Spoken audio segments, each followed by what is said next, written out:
Pedro from A&P-Reacts. I'm here today with Martyna and Jonathan of Rage of Light to talk about the latest record, Redemption, out right now. Thank you for joining me for this conversation. Thank you for taking the time. How are you guys doing? Very good. How are you? Thank you. I'm good. I'm good. So first question for you guys is, how has it been? How has the reaction been from fans now that the album is out there and everybody's able to enjoy it? Oh, it's been really amazing so far. We're getting a lot of lovely comments and lovely messages, and people say that the songs really resonate with them, and I feel very accepted as well. That was, of course, my worry as a new member. You know, will the fans like me? Will they accept me? But I feel really fully accepted, and I'm really happy. Yeah, we're so happy because it was stressful for a lot of reasons. Of course, with the lineup change, but also the fact that we were doing the release ourselves, not with Napalm, and so a lot of work. But yeah, we're so happy and relieved that it's done and that the feedback are really good. So who found who? Did Rage of Light find Martyna, or did Martyna find Rage of Light? I think I found Rage of Light because it was really just the luck that the algorithm god that day was, you know, working as it should. You know, the guys posted the news that Melissa left and that they were looking for replacement. And just at that time, I was really kind of learning how to record myself at home, and I was looking for a new creative challenge. And I was thinking that, oh, maybe now that I have the equipment and I can record myself from here, maybe I can collaborate with musicians on a distance. And then I saw this ad on Facebook and I thought, well, maybe this is it. So it was fake. I inquired and everything worked. Yeah. And you mentioned earlier that the fans have been very kind to you and they've embraced you as part of the band.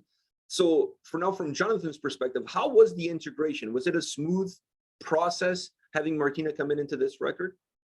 Really, yeah. I mean, it's funny because it could not have been any smoother, any better. I think it's really awesome how everything was easy, just to from the first contacts to the first demos to then her coming to Switzerland and everything. It was just so cool. I mean, at first when we started to search for a new singer, we were asking ourselves a lot of questions. Of course, we're like, oh my god, are we going to find someone that will fit for the band?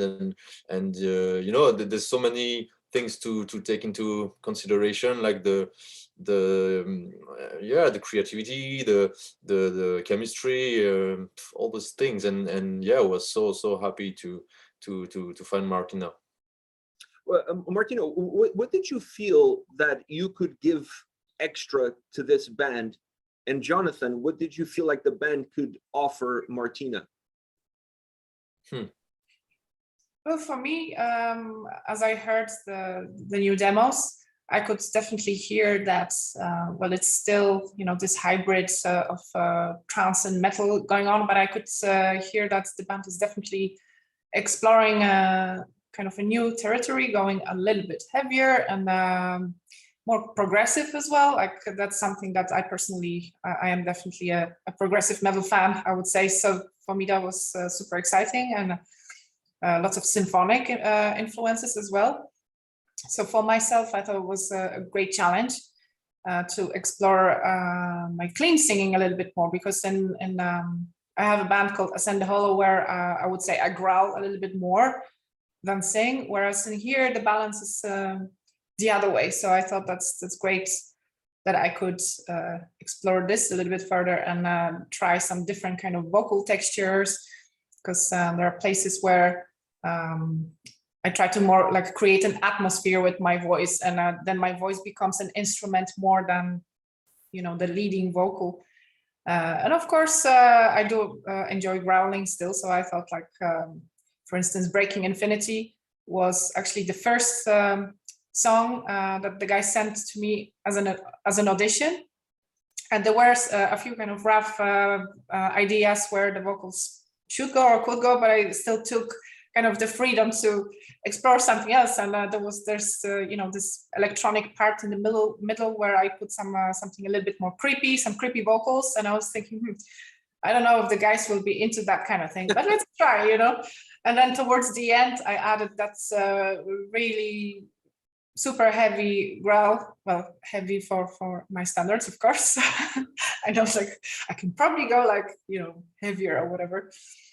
But yeah, so I thought maybe that's something I can offer.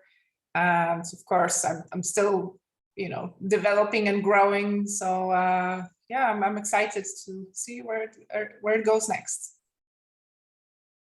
Yeah, I mean, I totally agree. And for the rest of the question about the band, I think the maybe the thing that we can offer Martyna is some place for her to like she said, just explore stuff, create stuff, because we were super happy that she can add this many all these ideas and her creativity, and of course the lyrics as well.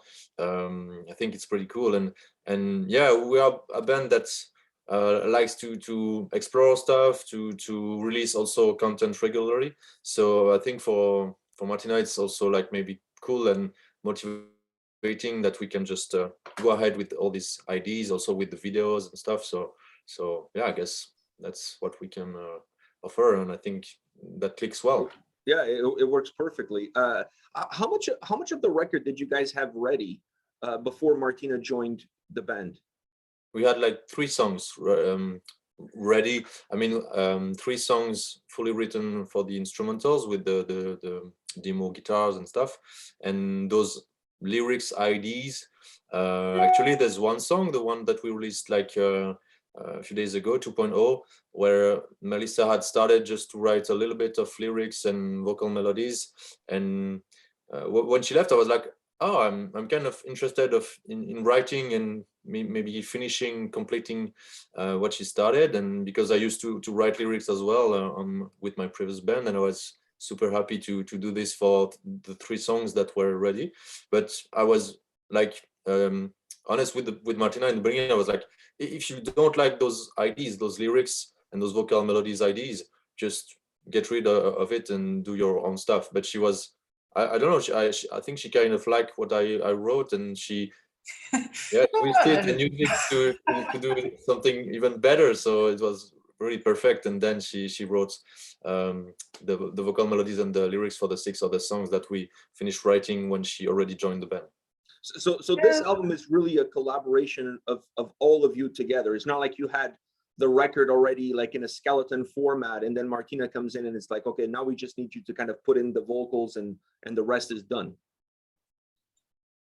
Yeah, it was definitely a group effort, I would say. And like Jonathan mentioned, just everything worked between us, like the chemistry, kind of creative chemistry, but also on the personality level, that we are all kind of, feeling the same vibes and having the same kind of vision. And the lyrics that Jonathan already wrote, they really resonated with me, because I really think it's very interesting how, 2 people who never met before and they're located in totally different places can really go through similar life experiences and similar things. So I read these lyrics, and I felt the emotion that's in them, and that kind of inspired me then to continue that theme in other lyrics. And actually, only I think Lead the Riot is conceptually a little bit different from the other songs, whereas mostly like the overarching theme of the album is this kind of breaking the cycle of depression, and breaking out of self-doubt and chasing after your dream, your passion, and finding the purpose in life, and especially in the present times that we all know life is a little bit crap right now, but we're all doing our best and trying to still find ourselves in this new situation. So I think if you really read the whole booklet and the whole lyrics, our styles and our lyrics really go together very well. It's as if I think the same person wrote all of them, which is really interesting. True. Every album brings challenges, but the fact that, you know, you're coming into this, the new member of the band, I'm sure adds even more challenges. So what was the most challenging aspect of putting Redemption together? Well, of course, the challenge that lies in being, you know, based in different countries. But since I kind of approached the guys with that mentality that, hey, now I can, you know, easily record the demos from home, and we can exchange ideas really easily this way. So I kind of already came with that mentality that it is possible. And I'm lucky enough to have kind of flexible job as well. I'm a freelancer, so I kind of can, you know, arrange my own schedule. So I can, you know, take into account that, for instance, okay, I would like to travel this and this month in order to record the album or indeed videos. So that was a challenge, but it was doable. And especially when I first traveled to Switzerland, and I only came for a week, and during that week we had to record the full album and all the music videos, and we still went to do some sightseeing and, you know, eat cheese and things like that. So that was super fun. I think that was the most challenging thing, yeah, to just be able to, because we love doing music videos, and yeah, we had this limited time, and we were like, okay, we should just, you know, do the maximum we can. And it was okay, it was really cool. It was a crazy week, but it was it was a bit exhausting for everyone. But, you know, a good exertion. We were already like happy with all we could achieve. But that's the we had to sleep for a week after that, I think. You needed a week to recoup from that incredible week. Martyna, you mentioned the sound earlier. Like, I also felt the same thing. This album is definitely heavier than its predecessor. You still have those trance electronic elements, you have symphonic elements, you have melodic death metal elements. I mean, there's a lot on this record, on the sound. Do you guys concern yourselves with a label or trying to define what Rage of Light is, rather than just being creative and creating the songs and music that comes from your heart, from your soul? Yeah, it's a good question. I don't know. It's kind of, those labels are always tough. I think it's, for me, it's clear from the start that it's trance metal, because that's my first idea, the first concept that I had for Rage of Light. The thing is, it's really trance and it's metal. But of course, there's a lot of other things going on, and I don't think it's, I don't know. I think this title trance metal is actually cool because it can be a lot of things. I don't think there's too many bands that labels themselves trance metal. There are some for sure, you know, like Bloodstained Child,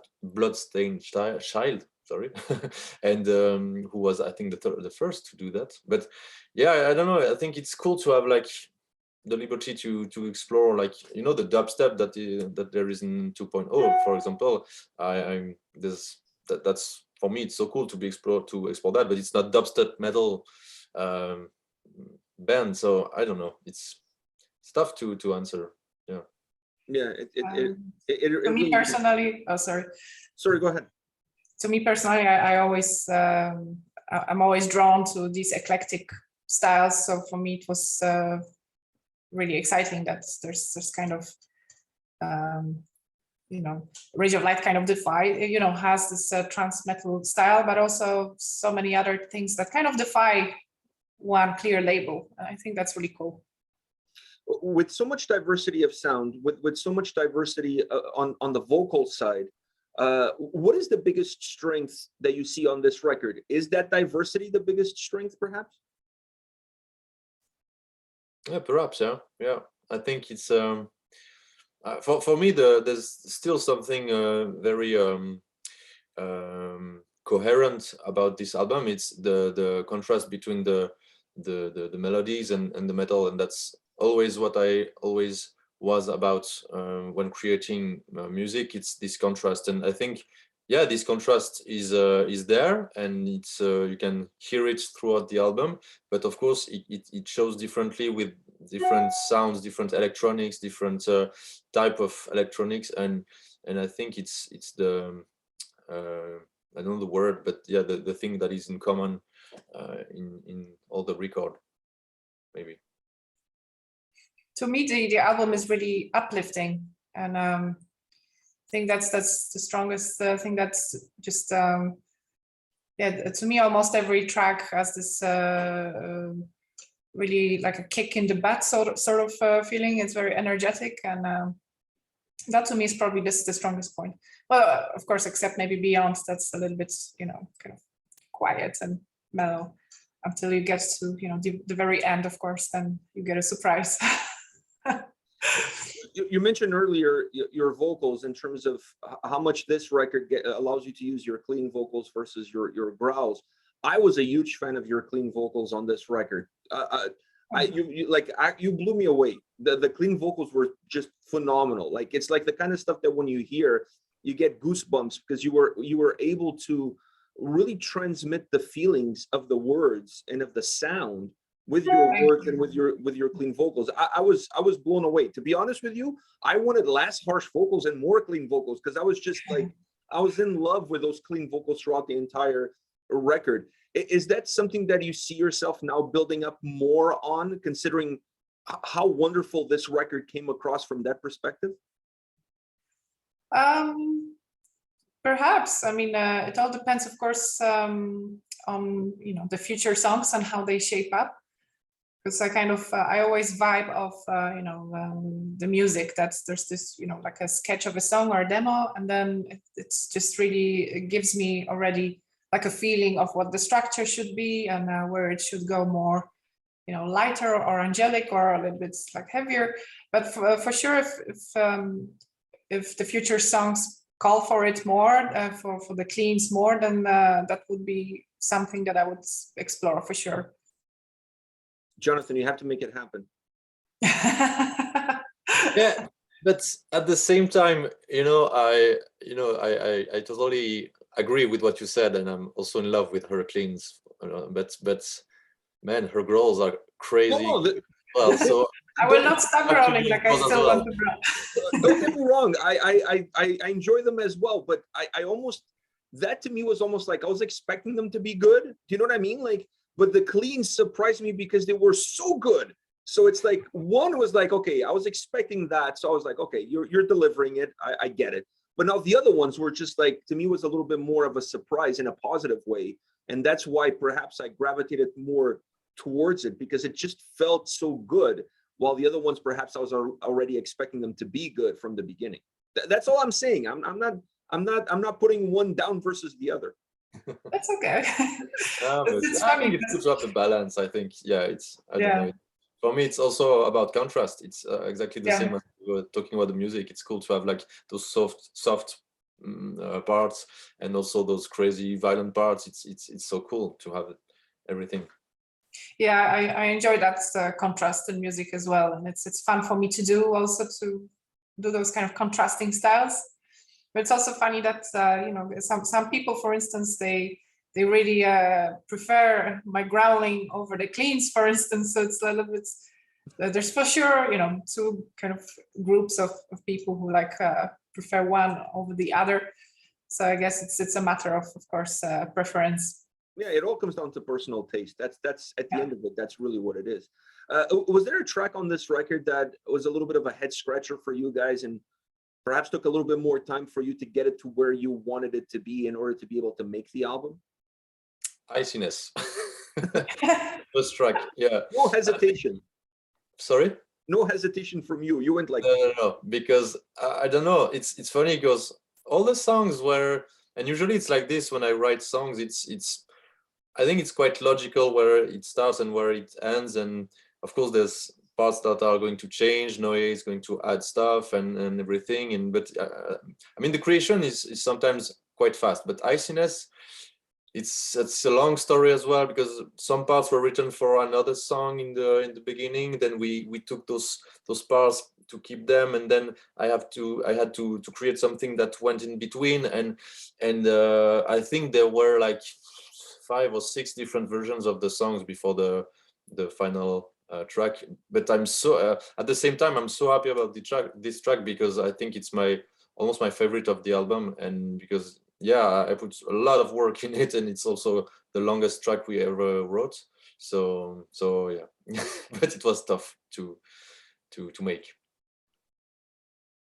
I love Iciness. The moment I heard it, it reminded me of Game of Thrones. You know, the what was it, Ice Walkers? No, no. Yeah, those dead soldiers or whatever they were yes. Yeah. Yeah, I can't remember their name, but I know exactly what you're talking Yeah, about. yeah, yeah. And the song actually perhaps even had a little bit of that vibe for Jonathan, because it was almost his doom. They came for him. The song came for him as Dead Walkers. Dead Walkers was their name. Dead Walkers, yeah. Yeah, so I think that's what they were called. One last question for you guys.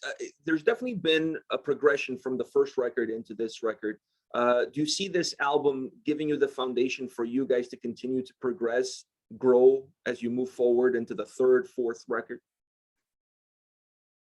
Yeah, definitely. I think yeah, that's the goal. Yeah, I mean we don't want to stop there, and I think there are like already some ideas that we want to use for and to keep evolving. So yeah, at least for me, it's definitely the goal. Yeah. Oh, absolutely, for me as well. This album is probably a bit more, you know, transitional since I just joined. But then, as we continue working together, then I'm sure it's going to be very exciting. It's going to be very exciting for us. So I'm looking forward to what the future holds with you guys. But for now, let's not look too far ahead. We have this album to enjoy right now. So thank you very much for Redemption. Thank you very much for taking the time to chat with me today about the record and about the band. You guys are great. So all the best. Thank you so much for having us.